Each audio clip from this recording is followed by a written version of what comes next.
porque es un tema que nos involucra a todos. A ver, les voy a decir a ver si descubren qué es. Es algo que nos pasa a todos los seres humanos, desde los niños hasta los ancianos. No importa si sos varón, si sos mujer, les pasa a todos. Y hay una manera que es buena y una manera que es mala. ¿Qué será? A ver, ¿quién descubre de qué estamos hablando? Es algo que nos pasa a todos los seres humanos, a los adolescentes, a los grandes, a los jóvenes. Y hay una manera de ejercer lo que es buena y una manera de ejercer lo que es mala. Y es un sentimiento que nos pasa casi a diario, por lo menos a mí me pasa casi a diario.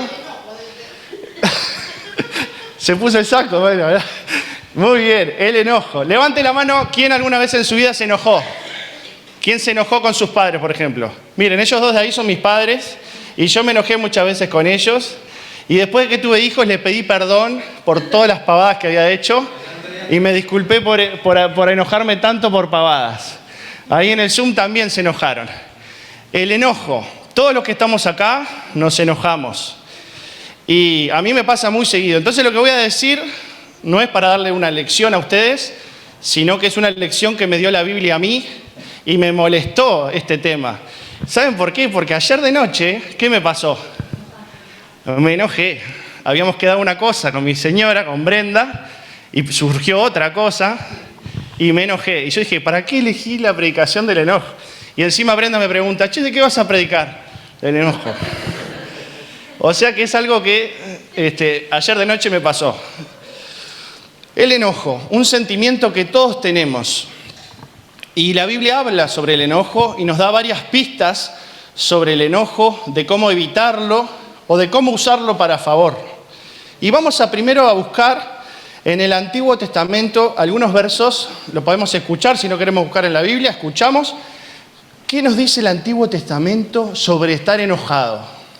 ¿Sí? O cómo evitar el enojo. Y vamos primero a Proverbios 15:1. Vamos a ir al libro de los Proverbios.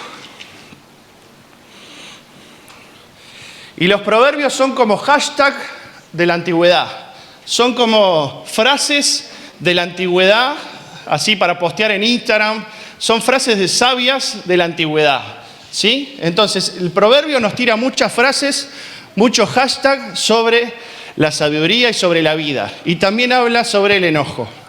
Proverbios 15:1. Mirá lo que dice este proverbio. A ver qué tiene que ver con el enojo. A ver si estás de acuerdo. Decime vos si estás de acuerdo con esto que dice acá. La blanda respuesta quita la ira, mas la palabra áspera hace subir el furor.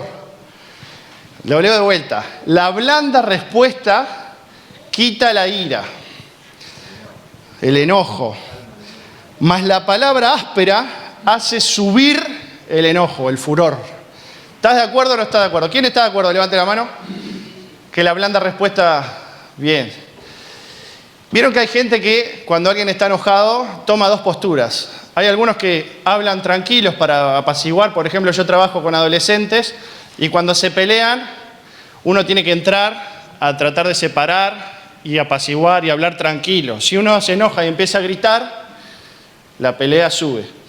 Y hay otros que cuando hay una pelea, tienen un bidón de nafta y un rociador y se ocupan de rociar con nafta esa pelea y el enojo crece, ¿no? Frente a un enojo podemos tomar dos posturas. Hablar tranquilos para calmar esa pelea. Por ejemplo, en tu casa, en tu familia, te peleas con tu mamá, con tu papá, con quien vivas. Vos podés hablar tranquilo para bajar el enojo o podés decir ciertas cosas, por ejemplo, que yo le hago a mi madre, le toco algunos puntos para hacerla que suba el enojo. ¿Sí? Podés tomar dos posturas frente al enojo. Siguiente hashtag de la sabiduría del Antiguo Testamento. Proverbios 19:11. Proverbios 19:11 dice lo siguiente. Y decime si estás de acuerdo o no con lo que dice. A ver, pensá, Pensá porque vos tenés que pensar por vos mismo lo que dice la Biblia. A ver, dice. La cordura del hombre detiene su furor y su honra es pasar por alto la ofensa. Otra versión, a ver qué dice, que no sea cordura. El buen juicio El buen, el buen juicio hacia el hombre paciente. Su gloria es pasar por alto la ofensa. Su gloria es pasar por alto la ofensa. Qué difícil es pasar por alto la ofensa. Ayer hablamos con una adolescente que en el liceo se burlaron de ella y ella fue y le metió una piña, ¿no? Y después esa persona fue a buscar a otras personas, ¿para qué? Para más piña. Y esa chica fue a buscar a otras personas, ¿para qué? ¿Para darle un abrazo? No, fue creciendo, ¿no? A veces es mejor dejar pasar la ofensa que añadir leña al fuego. Proverbios 13:3 dice lo siguiente.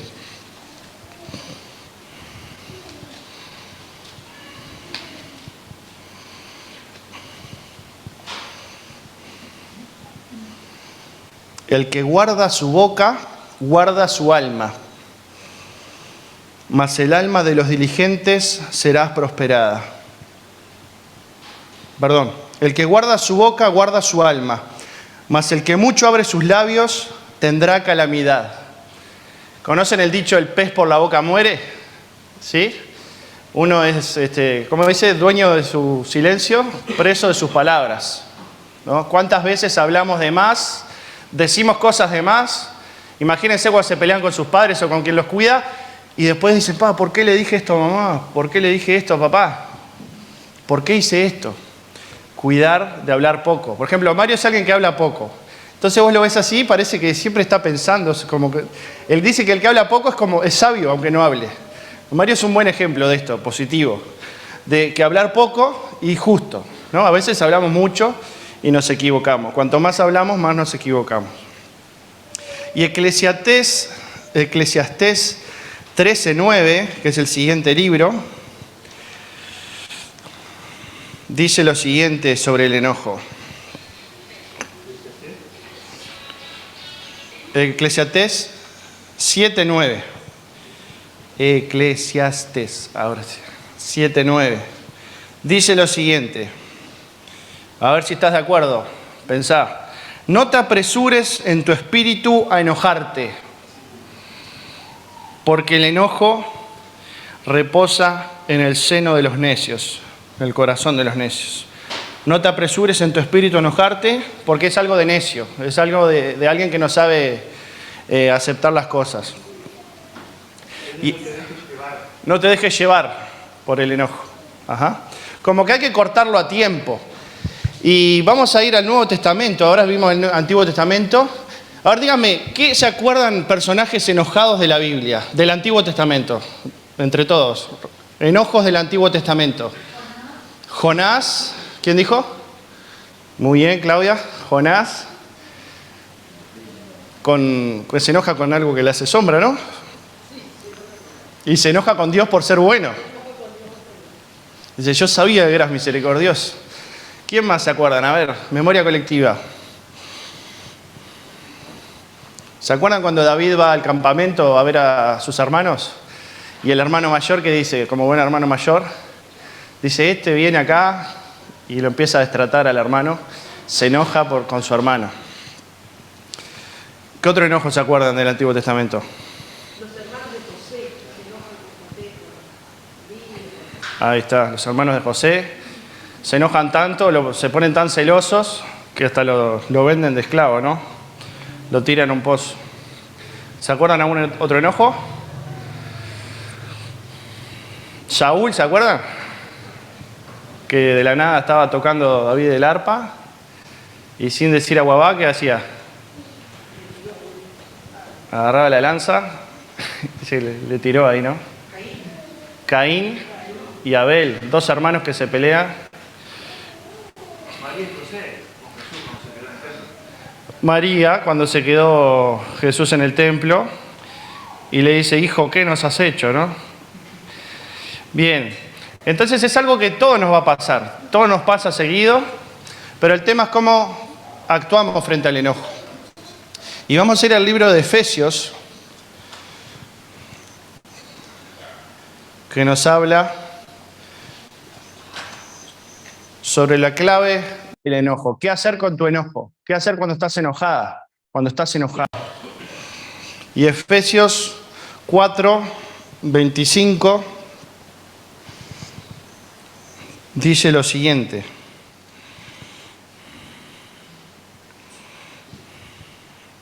Por lo cual, desechando la mentira, hablad verdad cada uno con su prójimo, porque somos miembros los unos de los otros. Airaos, pero no pequéis. Otra versión dice, si se enojan, no pequen. Dice, si te enojas, no le erres al blanco, no metas la pata. No se ponga el sol sobre vuestro enojo. No dejes pasar un día estando enojado, sin haber arreglado las cuentas. Ni deis lugar al diablo. El que hurtaba, no hurte más, sino que trabaje, haciendo con sus manos lo que es bueno, para que tenga que compartir con el que padece necesidad.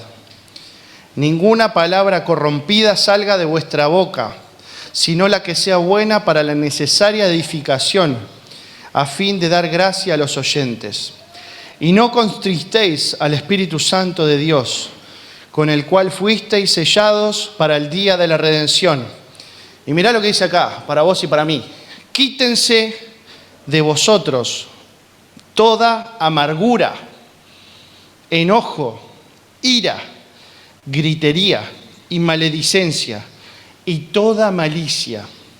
Quítense de vosotros toda amargura, enojo, ira, gritería, maledicencia y toda malicia.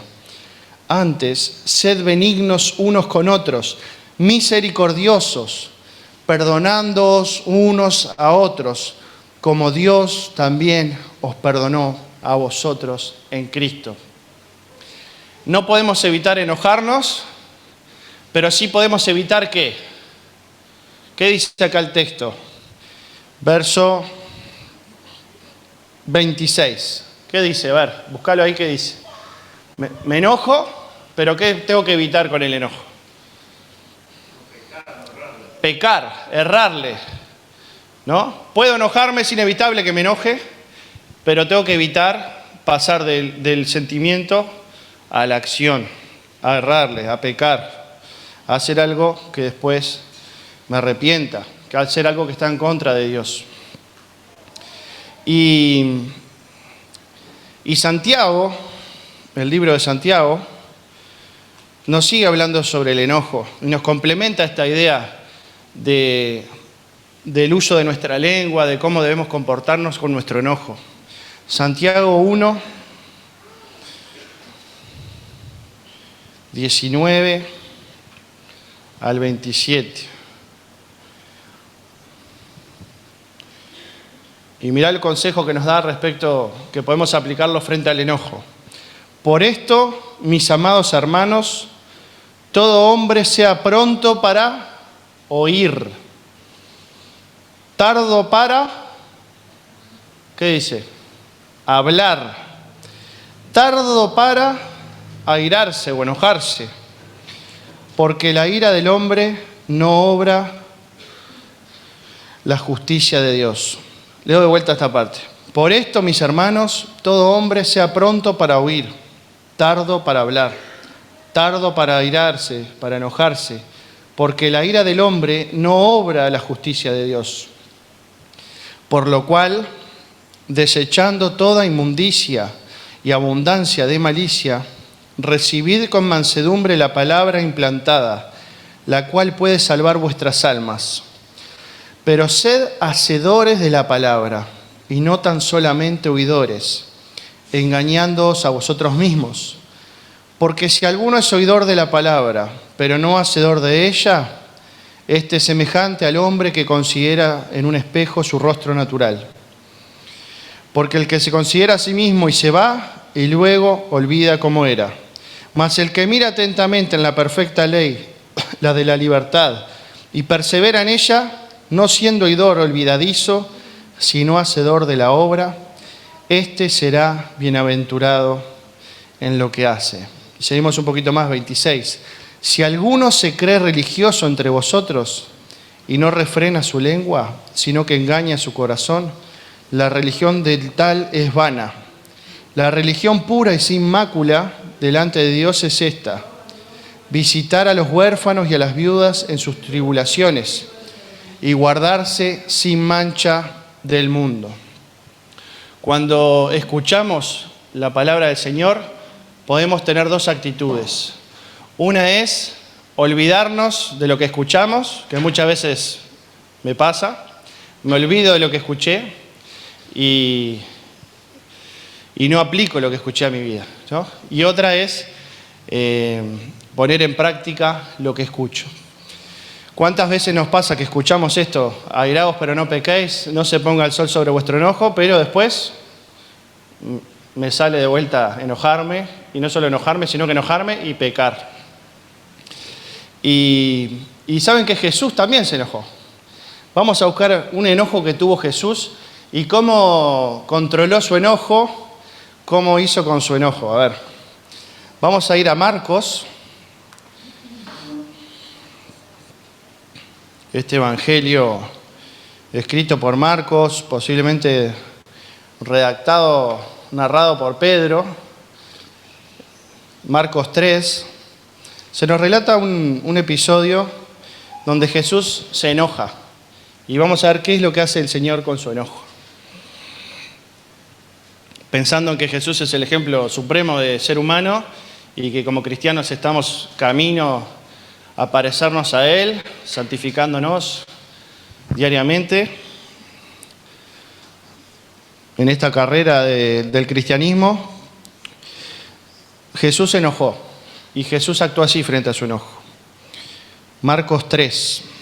Otra vez entró Jesús en la sinagoga y había allí un hombre que tenía seca una mano y le acechaban para ver si en el día de reposo le sanaría, a fin de poder acusarle. En la sinagoga, importante el lugar donde está, ¿no?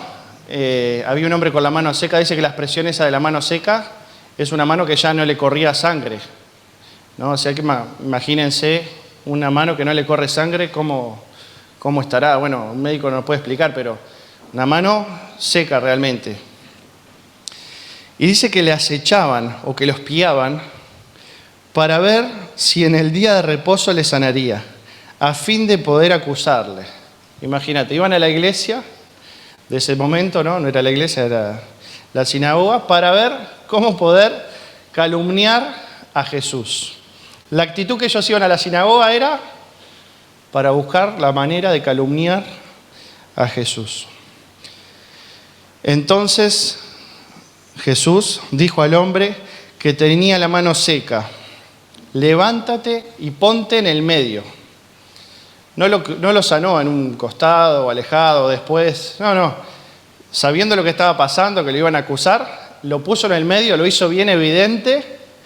Vení, ponete en el medio que todos vean lo que va a pasar. Y les dijo Jesús a todas las personas, ¿no? ¿Es lícito en los días de reposo hacer bien o hacer mal? ¿Salvar la vida o quitarla? Pero ellos callaban. Entonces, mirándolos alrededor con enojo, entristecido por la dureza de sus corazones, dijo al hombre. Jesús enojado. ¿Cómo actúa Jesús enojado? Extiende tu mano. Y él la extendió, y la mano fue restaurada sana. Y salidos los fariseos, tomaron consejo, se pusieron de acuerdo con los herodianos contra él para destruirle. Jesús le vino a dar un nuevo sentido a la ley. Incluso en otra parte, en el Sermón del Monte, que no lo vamos a leer, él dice que si alguno se enoja contra su hermano, es como si estuviera cometiendo un pecado grave, ¿no? O sea, ya es una ley superior a la de los fariseos, una ley superior en amor a la de los fariseos. Jesús se enoja con la actitud de los corazones de estos fariseos, de estas personas. Y frente a su enojo, ¿cómo lo usa?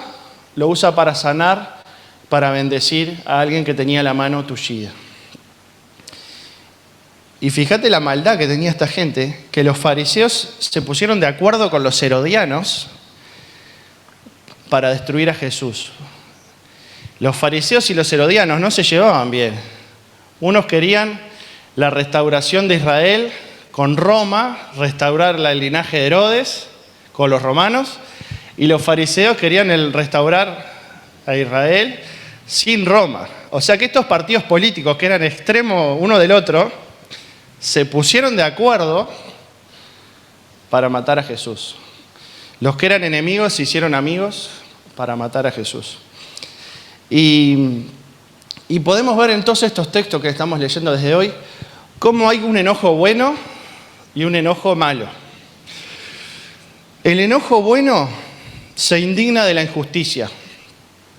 Estuve leyendo que en la época de la esclavitud en Estados Unidos hubo una persona muy influyente que se llenó de ira, se enojó y fue uno de los que empezó el tema para liberar a los esclavos en Estados Unidos, un cristiano. Pero surgió de un enojo y de una indignación fuerte.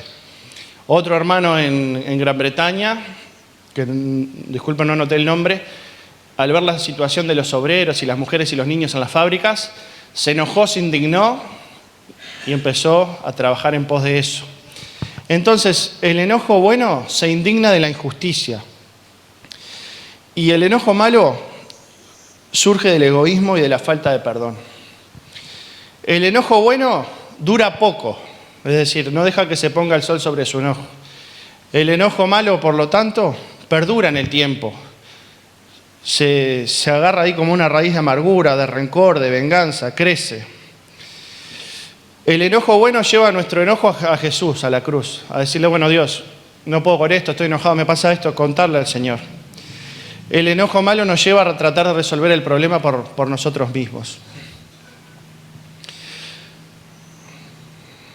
El enojo bueno, como hacía Jesús, se enojaba con la actitud de la persona. En cambio, el enojo malo se enoja con la persona, ¿no? ¿Cuántas veces pasa en el matrimonio, con los hijos, los amigos, que nos confundimos y nos enojamos con alguien y pensamos que toda la persona está mal? Pero en realidad nos estamos enojando, tenemos que discernir que nos molesta tal actitud de la persona o tal forma de la persona, ¿no? Jesús acá se enoja con la actitud, con el corazón, con lo que sentían los fariseos, pero termina muriendo por ellos. El enojo bueno lleva a hacer el bien, como Jesucristo, lleva a practicar la justicia, como el Señor. Y el enojo malo, como leímos recién, nos lleva a pecar, nos lleva a tomar venganza, nos lleva a ser injustos, ¿sí? Y para cerrar, leamos Gálatas 5, 16, y pensemos, bueno, si estamos enojados con alguien, si todavía no lo hemos perdonado, que el Señor nos vaya hablando lo que Él quiera a nuestra mente sobre este tema. Si se enojan, no pequen, que no se ponga el sol sobre su enojo.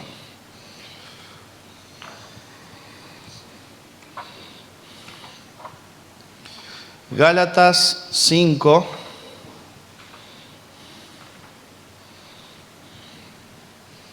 16 al 24 dice lo siguiente. Digo pues, andad en el Espíritu, y no satisfagáis los deseos de la carne, porque el deseo de la carne es contra el Espíritu, y el del Espíritu es contra la carne. Y estos se oponen entre sí, para que no hagáis lo que quisierais. Pero si sois guiados por el Espíritu, no estáis bajo la ley. Y manifiestas son las obras de la carne, que son adulterio, fornicación, inmundicia, lascivia, idolatría, hechicerías, enemistades, pleitos, celos, iras, contiendas, disensiones, herejías, envidias, homicidios, borracheras, orgías y cosas semejantes a estas, las obras de la carne, acerca de las cuales os amonesto, como yo os lo he dicho antes, que los que practican tales cosas no heredarán el reino de Dios. Mas El fruto del Espíritu es amor, gozo, paz, paciencia, benignidad, bondad, fe, mansedumbre, templanza. Contra tales cosas no hay ley. Pero los que son de Cristo han crucificado a la carne con sus pasiones y deseos. Si vivimos por el Espíritu, andemos también por el Espíritu. No nos hagamos vanagloriosos, irritándonos unos a otros, envidiándonos unos a otros. Si se enojan, no pequen, no dejen que el enojo les dure todo el día. Usemos nuestro enojo para indignarnos de la injusticia, que dure poco nuestro enojo, que lo llevemos a Cristo, que nos enojemos con la actitud de la persona y no con la persona, y que ese enojo nos lleve a practicar la justicia. Y hay una canción, Callar de Amor, de Santiago, que vamos a escuchar, porque no sé si les pasa a ustedes que uno se enoja con las personas que más quiere, ¿no? Por ejemplo, uno se enoja con las personas, bueno, debe haber muchos motivos psicológicos para explicarlo, pero a mí me pasa, por ejemplo, a veces me enojo con la iglesia, ¿no? O me enojo con mi madre o mi padre, o me enojo con mis hijos, o con Brenda, ¿no? Pasa eso, nos enojamos con el que más queremos. Y esta canción, Callar de Amor, que sirva como manera de postludio, de poder estar en oración con el Señor, como hoy nos trajo Melba, poder mirar hacia adentro y examinarnos en este tema. La canción, entiendo, habla del matrimonio, pero puede ser extrapolable a otras áreas, ¿sí? Así que escuchamos la canción en actitud de oración y después pasamos a los anuncios.